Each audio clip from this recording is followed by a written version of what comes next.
Good evening dear friends, امید کرتا ہوں کہ آپ سب خیریت سے ہوں گے۔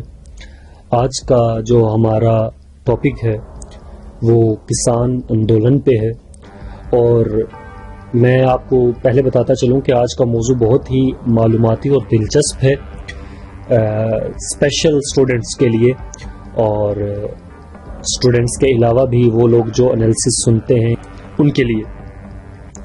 یہ اصل میں ایک دکھ والی داستان ہے ہمارے کسان بھائیوں کی، جو کہ اس ٹائم دلی میں دھرنا و سراپا احتجاج ہیں، وہ دھرنا دے رہے ہیں۔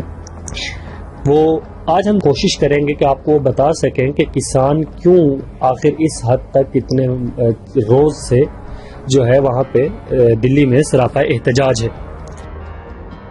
جس کی بنیادی وجہ ناظرین وہ 3 ایکٹس ہیں جو مودی سرکار نے پاس کیے۔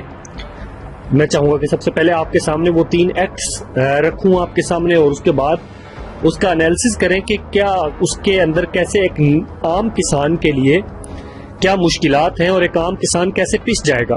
تو میں سب سے پہلے آپ کے سامنے وہ 3 ایکٹس رکھتا ہوں، جس میں سے کہ جو پہلا ایکٹ ہے وہ یہ کہ the farmers produce trade and commerce promotion and facilitation act 2020، اور جو اسی میں دوسرا ایکٹ ہے the farmers empowerment and protection agreement of price assurance and farm services act 2020، اور تیسرا ہے the essential commodities amendment act 2020۔ یہ ایکٹ انڈیا میں فارمرز کے پروٹیسٹ کے پیچھے اصل وجہ ہے۔ یہ ایکٹ سپٹمبر میں آئے اور فارمرز ان کو منسوخ یا ریووک کروانے کے لیے احتجاج کر رہے ہیں۔ ان 3 ایکٹس کے نقصانات کیا ہیں؟ فارمرز ان 3 لاز کو اینٹی فارمر قوانین کیوں کہتے ہیں، جبکہ انڈین گورنمنٹ سرکار ان قوانین کو کسانوں کے فائدے کے قوانین کہتی ہے یا فائدے کے ایکٹس کہتی ہے۔ انڈین سرکار نے ان قوانین میں تھوڑی بہت رد و بدل کرنے کی آفر بھی کی، لیکن تقریباً 40 فارمر یونین لیڈرز جو کہ ہزاروں فارمرز کے بیہاف پر سرکار سے بات کر رہے ہیں نے اس آفر کو ریجیکٹ کر دیا۔ سب سے پہلے قانون کی بات کرتے ہیں کہ the farmers produce trade and commerce promotion and facilitation act 2020۔ اس ایکٹ کے کیا ڈرا بیکس ہیں اور کیا اس کے نقصانات ہیں، اور ایک عام کسان کیسے اس سے ایک عام کسان کو جو ہے نقصان پہنچے گا۔ تو اس میں جو سب سے پہلا نقصان جو ایک عام کسان کے لیے ہے وہ اس قانون کے مطابق، اس ایکٹ کے مطابق کام کرنے پر سب سے پہلے APMC یعنی ایگریکلچر پروڈیوس مارکیٹ کمیٹی کے انڈر جو منڈیاں کام کرتی ہیں وہ ختم ہو جائیں گی، اور جب یہ منڈیاں بند ہوں گی ناظرین تو فارمرز کارپوریٹ کمپنیز کو اپنی پروڈکٹ بیچنے پر مجبور ہو جائیں گے۔ اس کی جو سب سے پہلی وجہ، اور دوسری وجہ کہ جب ان منڈیوں کو ختم ہو جانے سے MSP پر بھی فصلیں نہیں بیچی جا سکیں گی۔ کیوں؟ کیونکہ MSP کا مطلب منیمم سپورٹ پرائس، جس کے تحت فارمرز کو حکومت کی طرف سے یا سرکار کی طرف سے قیمتیں گرنے کی صورت میں ایک سیفٹی دی جاتی ہے۔ یہ تقریباً 22 کراپس کے لیے سرکار کی طرف سے ایک گارنٹی ہے ہر قسم کے حالات میں، ہر طرح کی قیمتوں کے اونچ نیچ میں۔ اس کا ایک تیسرا جو ڈس ایڈوانٹیج ایک عام کسان کو ہے کہ اس قانون، اس ایکٹ کے مطابق فارمرز ہر جگہ اپنی پیداوار بیچ سکتے ہیں، لیکن فارمرز کی پیداوار تو پہلے ہی ہر ریاست میں، ہر اسٹیٹ میں جا رہی ہے، اس لیے اس نئے ایکٹ کا سیدھا فائدہ صرف کارپوریٹس کو ملے گا۔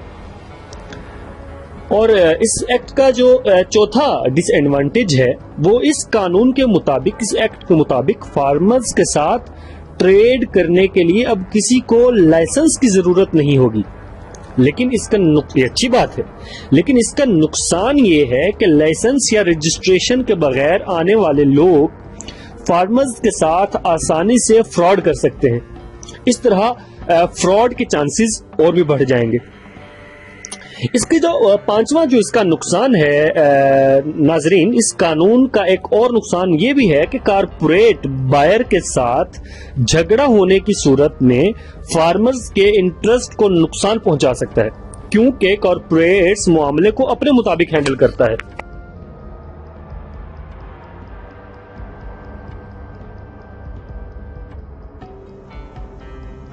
اب آتے ہیں دوسرے ایکٹ کی طرف کہ the farmers empowerment and protection agreement of price assurance and farm services act 2020۔ تو ویورز، اس ایکٹ پر عمل کر کے فارمرز، ایک عام کسان، کارپوریٹس کا غلام بن جائے گا، کیونکہ اس ایکٹ کے مطابق مارکیٹ مکمل طور پر فری ٹو ایکسیس ہوگی اور بڑے مافیا ان پر حاوی ہو جائیں گے اور کراپس کو اپنے مطابق ڈیمانڈ سپلائی میں رکھیں گے اور اپنے مطابق کراپس کی قیمتیں فکس کریں گے۔ اس طرح چھوٹے فارمرز کا بلیدان ہو جائے گا یا وہ بلی کے بکرے بن جائیں گے، استحصال ہو جائے گا۔ اس قانون پر پنجاب اور ہریانہ کے کسان اٹھ کھڑے ہوئے، کیونکہ ان کا آرگومنٹ تھا کہ کسی بھی ریگولیشن کے بغیر ان کے انٹرسٹ کو بری طرح سے اگنور کیا جائے گا۔ According to this act, appellate authority کو ہی کسان کے فیصلوں کا اختیار دے دیا گیا، اور جب سے کسان کے لیے اپیلیٹ اتھارٹی کو ہی ان کے فیصلے کرنے کا مکمل اختیار دیا گیا، تب سے کسان کورٹ میں نہیں جا پا رہا۔ اس لیے یہ ایکٹ پوری طرح سے پرائیویٹ باڈیز اور مافیا کی طرف جھکا ہوا ہے، کیونکہ کسان کے پاس اپنے کیس نمٹانے کے وہ ریسورسز ہی نہیں ہیں جو پرائیویٹ اینٹیز کے پاس ہیں۔ یہ کسان کو پرائیویٹ اینٹیز کے ساتھ کانٹریکٹ میں باندھ دے گا۔ یہ کسان کو فارم سروسز اور اپنی ہی پیداوار کی فروخت کے لیے directly processors, whole sellers, large retailers, exporters اور ایگری بزنس فرم کے پاس جانے سے روکے گا۔ یہی وہ وجہ ہے جس کی وجہ سے کسان کارپوریٹس کے غلام بن جائیں گے۔ اب آتے ہیں تیسرے ایکٹ کی طرف، دا اسینشل کموڈیٹیز امینڈمنٹ ایکٹ 2020۔ اس نے آ کے پرانے اسینشل کموڈیٹیز ایکٹ 1955 کو بدل دیا۔ یہ قانون مرکزی سرکار کو کچھ خاص کموڈیٹیز کی production, supply, distribution and trade اور کامرس کنٹرول کرنے کی طاقت دیتا ہے۔ ناظرین، یہ تیسرا ایکٹ اسینشل کموڈیٹیز کی لسٹ میں سے جو کہ 1955 میں دی گئی تھی، pulses, oil seeds, edible oils, onion and potatoes کو بھی نکال دیتا ہے۔ یہ ایکٹ سرکار کو یہ اختیار بھی دیتا ہے کہ وہ کبھی اس لسٹ میں سے کوئی بھی چیز نکال یا ڈال سکتی ہے۔ فارمرز پریشان ہے، ایک عام کسان پریشان ہے کہ پرائیویٹ بائر سے ڈسپیوٹ ڈیل یا سیٹل کرنے کے جتنے بھی راستے ہیں وہ بہت کم ہیں، کیونکہ اوپن مارکیٹ میں کس طرح سے لین دین ہوگا۔ اور اگر ہم بات کریں ایم ایس پی کی، کہ فارمرز کا ایک حق ہونا چاہیے اور ایم ایس پی ہر حال میں ملنا چاہیے اور 22 سے زیادہ فصلوں پر ملنا چاہیے، کیونکہ 2016 کے سروے کے مطابق پہلے ہی فارمرز کی انکم بہت کم ہوتی جا رہی ہے۔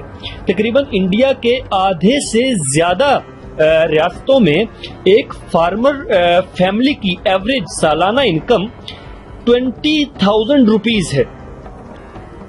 ان حالات میں فارمرز کس طرح کارپوریٹس اور اوپن مارکیٹ پر اعتبار کرتے ہیں؟ کیونکہ انڈیا کے فارمرز زیادہ تر چھوٹے یا بالکل ہی معمولی ہیں۔ ان میں سے 68% ایسے کسان ہیں جن کے پاس 1 ایکڑ سے بھی کم زمین ہے، اور اس تمام کسانوں میں صرف اور صرف 6% کسان کو ایم ایس پی ملتا ہے۔ 90% کسان اپنی پیداوار کو مارکیٹ میں بیچتے تو ہیں، ان میں سے تقریباً آدھوں کے بیچنے کے لیے بہت ہی معمولی سی، بہت ہی چھوٹی سی پروڈیوس ہوتی ہے۔ انڈیا کے تقریباً آدھے سے زیادہ لوگ فارمر ہیں، لیکن پھر بھی فارمنگ ملک کے جی ڈی پی کا 6واں حصہ ہے۔ فارمرز سے زیادہ مڈل مین کماتے ہیں، جو کہ کارٹلز بنا لیتے ہیں اور زیادہ سے زیادہ پروفٹ نکالتے ہیں۔ اس طرح کسان اور پستا ہے۔ کارٹلز ایک ایسی ایسوسیشن ہوتی ہے جو کہ مڈل مینز یا بروکرز مل کے بناتے ہیں تاکہ اپنے مطابق قیمتوں کو اپ اینڈ ڈاؤن کر سکیں اور زیادہ سے زیادہ پروفٹ نکال سکیں، اور اس بیچ میں کسان کے پاس کچھ نہیں رہے۔